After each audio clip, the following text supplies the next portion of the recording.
What's good? I mentioned in a video that I previously did concerning Antonia Lopez, the white girl who threw her newborn premature 2-pound baby out of a second-story window, and she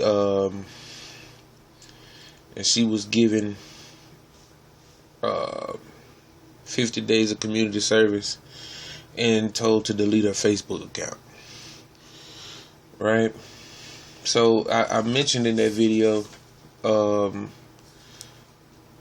brother who back in, I believe it was 1999. I'm looking at the story now. I believe it was 1999 or 2001. It was 1999. And he was, the way that I remembered it, I thought that it was his sister, but it was actually his next door neighbor. But it was accidental. You know, he was playing wrestling with her and accidentally killed her. So I'm also currently doing a series on Korean gangs, and I was reading, and I'm reading from Wikipedia, and really more so trying to see if Wikipedia will be one-sided towards the story. But concerning Korean gangs, Wikipedia's story is kind of like coming from a neutral point of view. So I decided to read this story from the Wikipedia article as well. So the Wikipedia, read this article from the Wikipedia site as well. So the brother's name is Lionel Tate. Lionel Alexander Tate, who was born January 30th, 1987, is the youngest American citizen ever sentenced to life imprisonment without possibility of parole. In January 2001, when Tate was 13, he was convicted of first-degree murder for the 1999 battering death of 6-year-old Tiffany Eunick in Broward County, Florida. Now, where it says American citizen, I don't want anyone to get confused that blacks are citizens. Black people are not citizens, and this is why a lot of people need to get into more science. A few more science brothers have gotten with me concerning citizenship. Even on YouTube, there's a video that a guy did that was talking about the Dred Scott case, and that's where they actually told us that we were not citizens. Continuing on July 28th, 1999, Tate was left alone with Eunick, who was being babysitted by Tate's mother, Kathleen Grossett-Tate. While the children were downstairs playing, Tate's mother called to them to be quiet. Tate came up 45 minutes later to say that Eunick was not breathing. He stated that they were wrestling. He had her in a headlock and slammed the child's head into a table. Now, I don't remember how the story was told, but we as black people, I don't know about white people or any other race of people, but we as black people, me and my sister, You know, we wrestled. You know what I'm saying? We wrestled, and we fought each other. Playing. But we weren't the only ones. There were a lot of other kids that we knew who were brothers, sisters, female, male neighbors, or even at school. It was always just fun and joking around. So there was no way that this brother could have purposely done that to a 6-year-old. That is not the African American psyche. We don't do things, especially of this nature.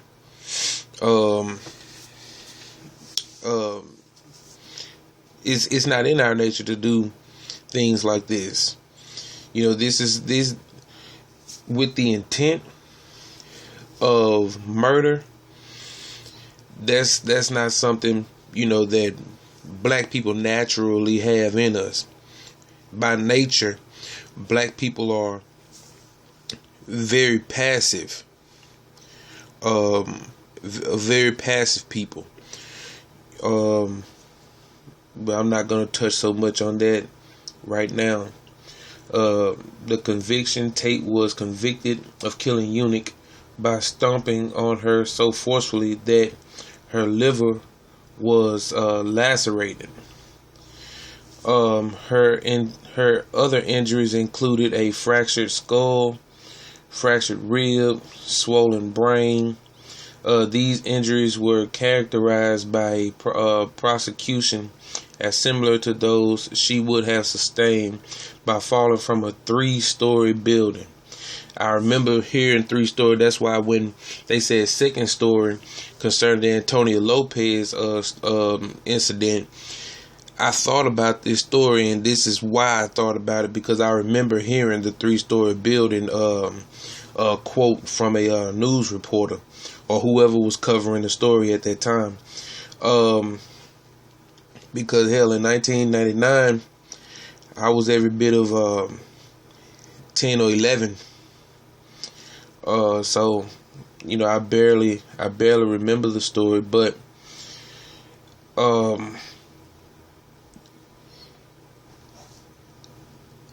like I just said, because I know that someone's going to say that I thought that you just said that it wasn't in your nature. No, it's not in our nature.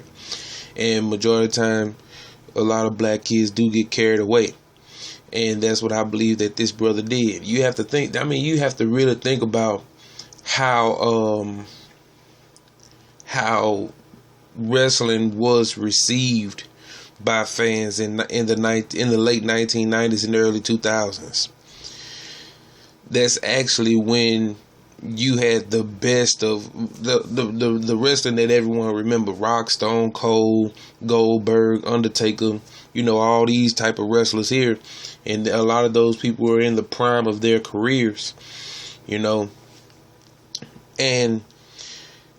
not only were they in the prime of their careers, we felt it during that time, and everything that they were doing, we wanted to do. And I believe it's because of this case. That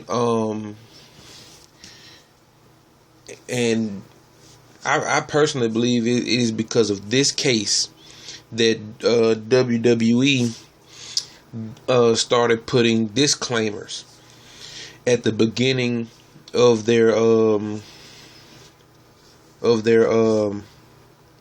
guess you say merchandise, or their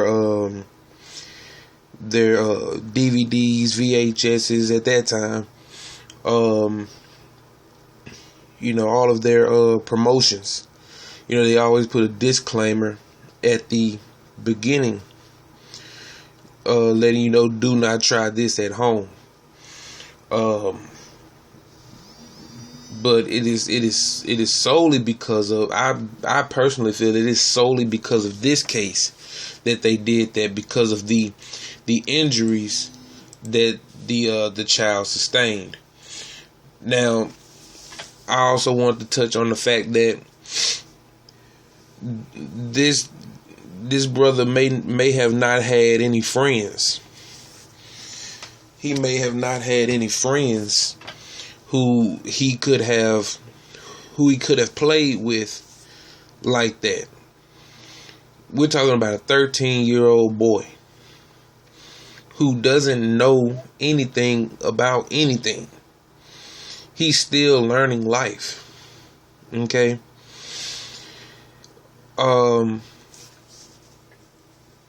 What he did to that girl,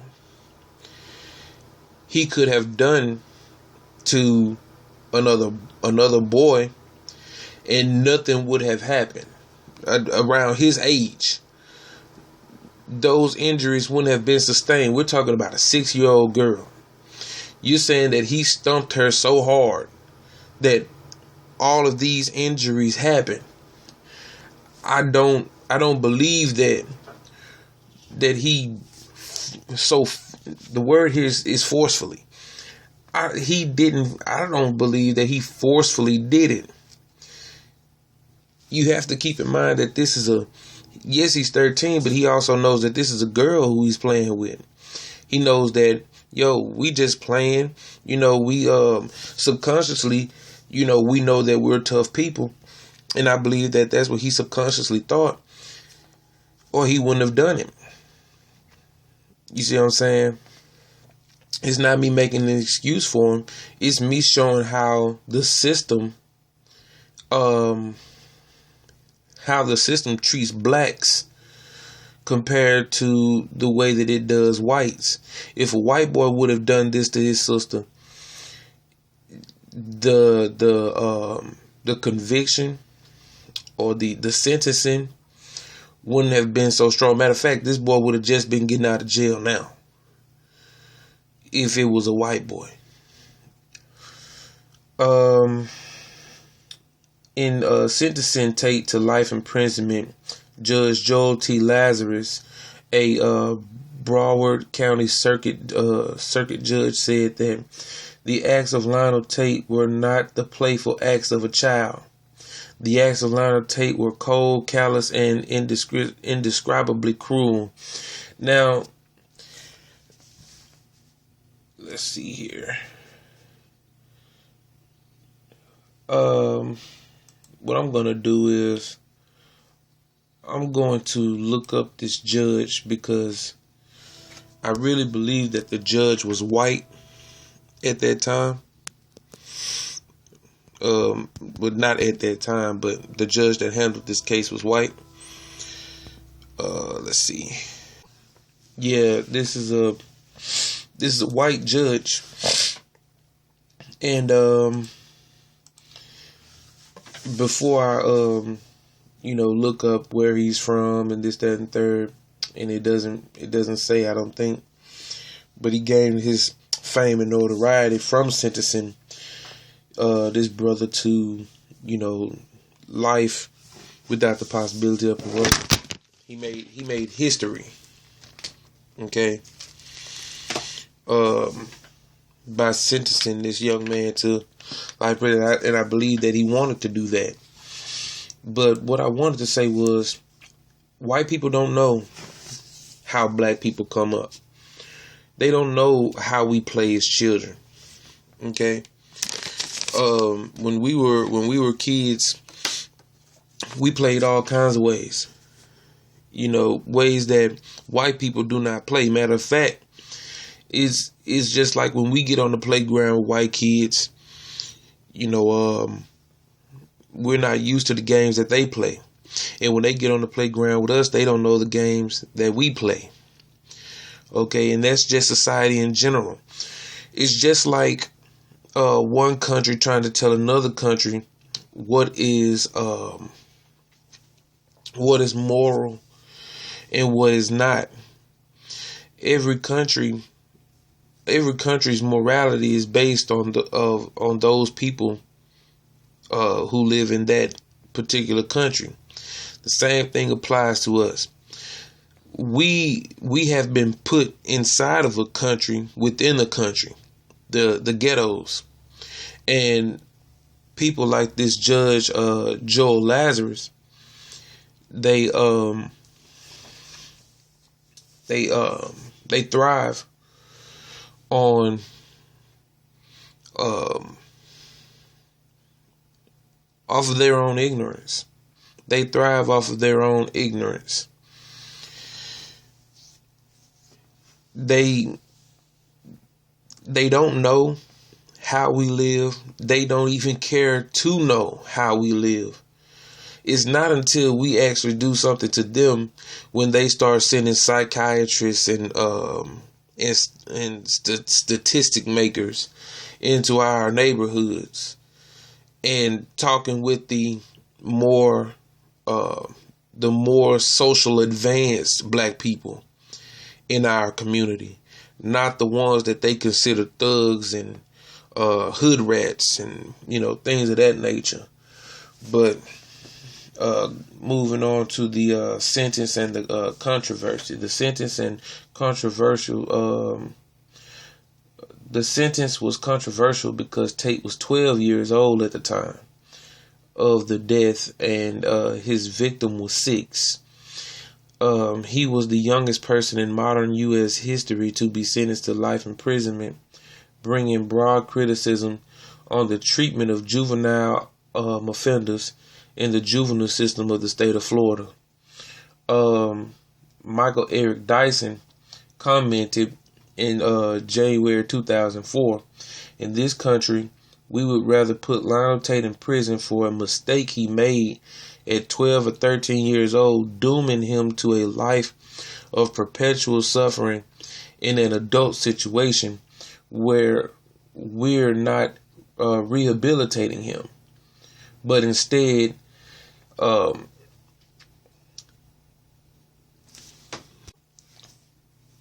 inculcating him the very values we want to avoid.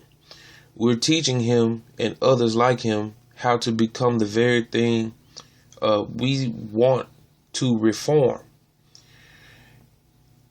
And at the same time, we allow other people in our society who don't have darker skin to plea bargain when they've stolen millions and millions of dollars out of the purses of ordinary people." Okay? And I don't disagree with anything that Dr. Dyson has said in this statement, because everything that he said in this statement is true. We can't look at Bernard Madoff. We can't look at him because he was stealing from the rich. He was a rich man stealing from the rich. You see what I'm saying? And not just any rich people who had control in this country. We can't even look at the white boy who went in the church and killed all the black people in there. We can't even look at him, because these are people who are the exception to the rule. Those persons who are pawns in the game of white supremacy. Tate's mother, a Florida Highway Patrol trooper, and the defense had turned down a plea bargain arrangement which would have allowed Tate to serve a 3-year term for second-degree murder in a youth facility allowed by 10 years probation, but instead his mother insisted on going to trial in hopes for an acquittal. That's understandable. That's hell of understandable, because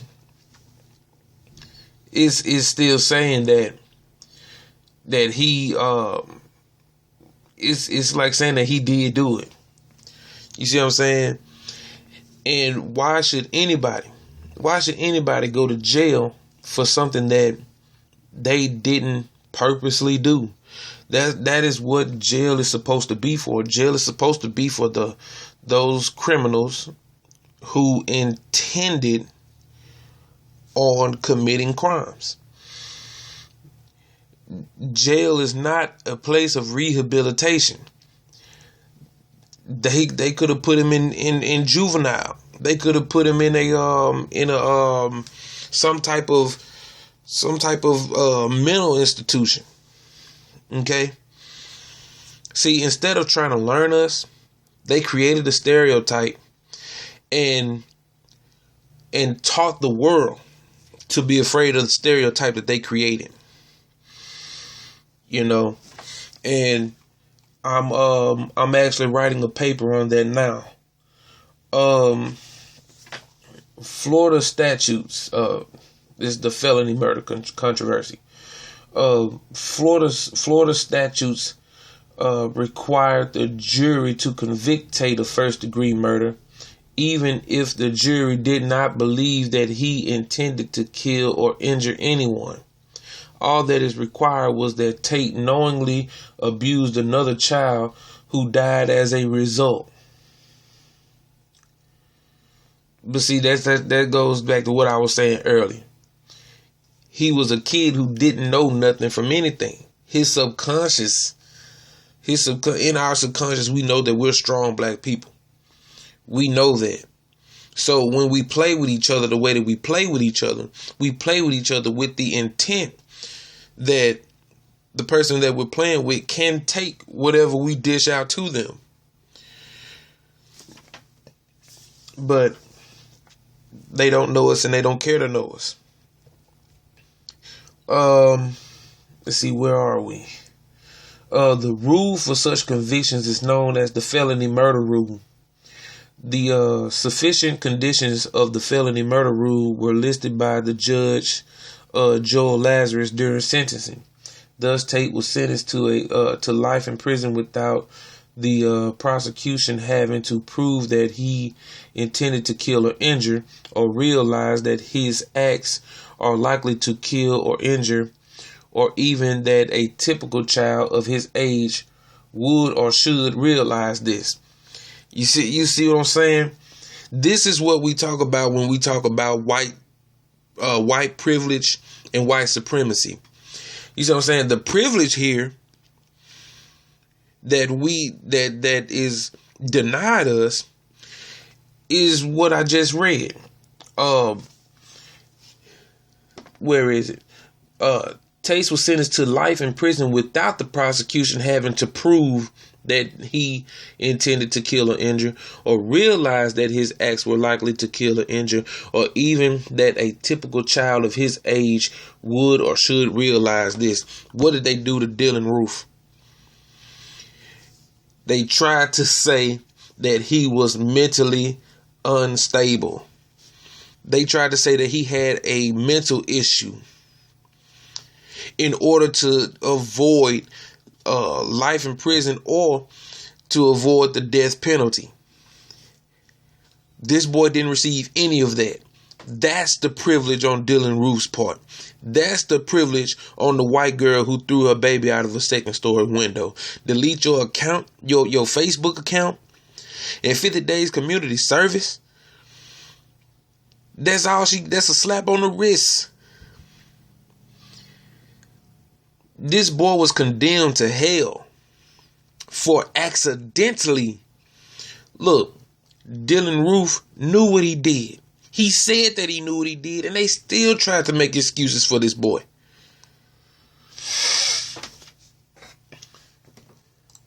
If this doesn't prove white privilege to any white person who's watching this, then there's something mentally wrong with you.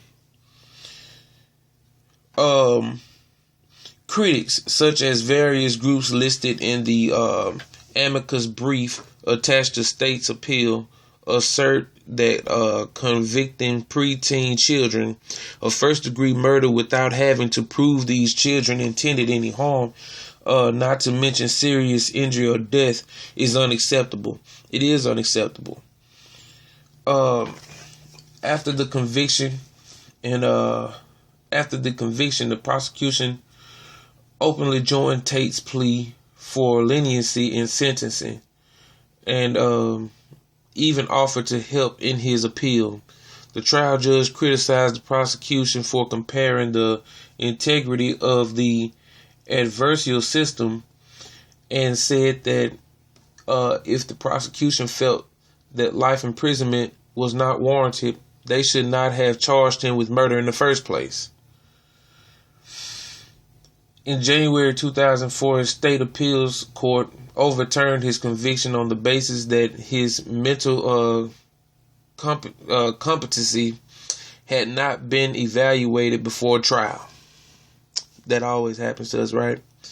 This opened the way for Tate to accept the same plea deal he originally turned down, and he was released on 1 year's house arrest and 10 years probation. Now, this I did not know.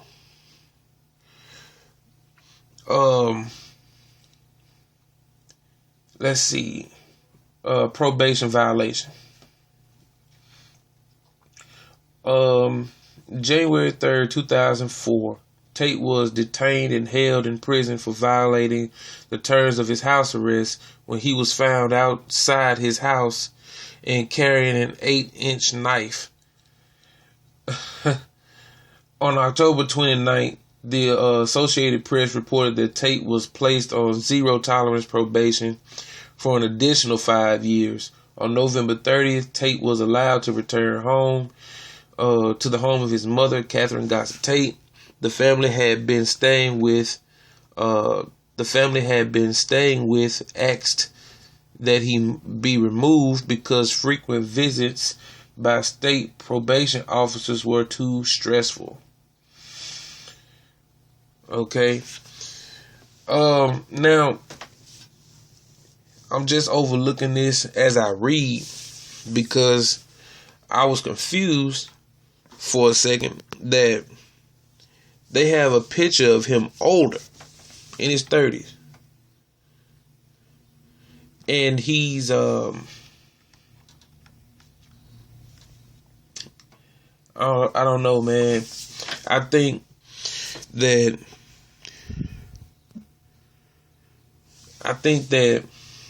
they I don't know. I don't want to sound like a conspiracy theorist right now because I already know for a fact that they're going to say that white people are going to say that you're just making excuses for me. Then you got the coon blacks, you know what I'm saying, the tongue sellout blacks who say that everything that we do is our fault, right?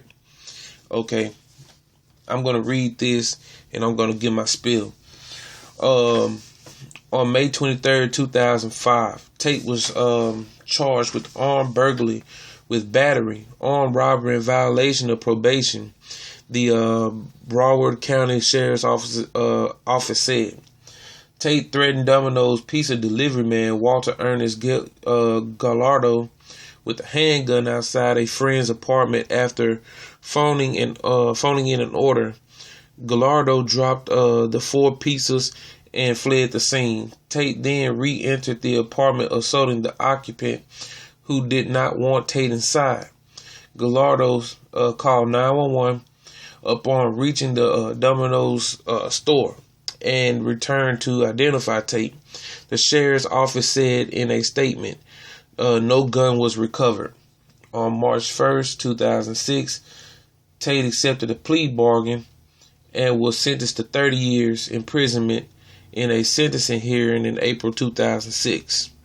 Tate admitted that he had violated probation by possessing a gun during the May 23rd robbery that netted 4 pizzas worth $33.60. But he has refused to answer questions about where he got it and later disposed of the gun. He was allowed to withdraw his guilty plea for robbery, but was finally sentenced to 30 years in prison on May 18th, 2006 for violating probation. On October 24th, 2007, Florida 4th District Court of Appeal upheld that sentence.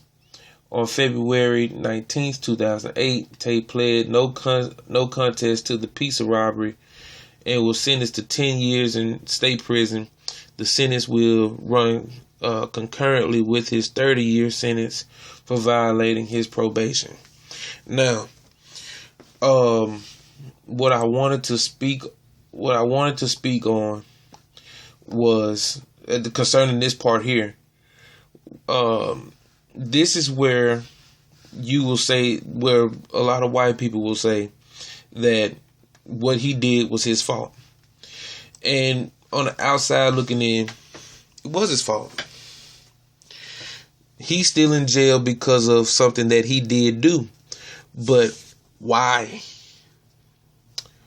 Why did he do it? You see, matter of fact, this brother is the perfect example of my arguments to white people.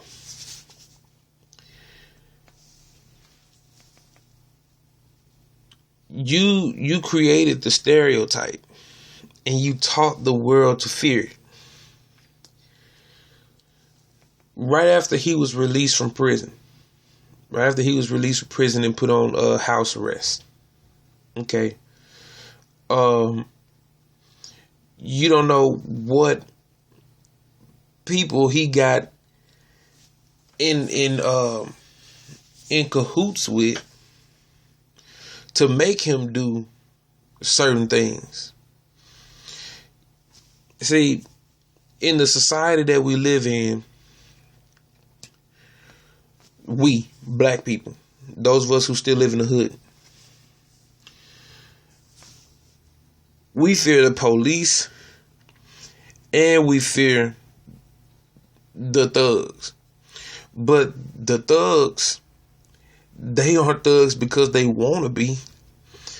A lot of these people are thugs because they have to be.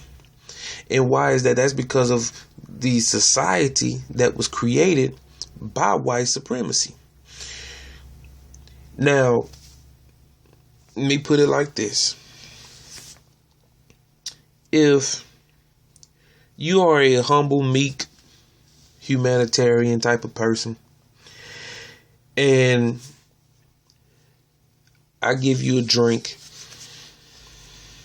that has some type of mind-altering chemicals in it, and now you're no longer a humanitarian, good, humble type of person. You're now a radical, off of the wall, thieving, murdering type of person. Are you doing that because you want to? Or are you doing that because something altered your original state of consciousness? We don't know what it was that caused this brother to violate his probation. Matter of fact, why does violating the probation have to go to this extreme? 30 years? He's 30 now. He's going to get out when he's 60. And probably when he get out, when he's 60, they're going to tack on another probation, some other probation. He may be on probation again when he gets out. See, that's the way it works with us. Brothers who went to jail, just got out for probation, and they back on probation when they finished a prison sentence for violating probation. If I already served my time for violating probation, why am I on probation again when I get out? Even though that's not the case here, I'm stating the fact that the courts will never do this to us. Do this to whites the way they do this to us. So yeah, what he did was his fault. But is it solely his fault? What happened to that boy when he was in jail for the murdering of let me get her name.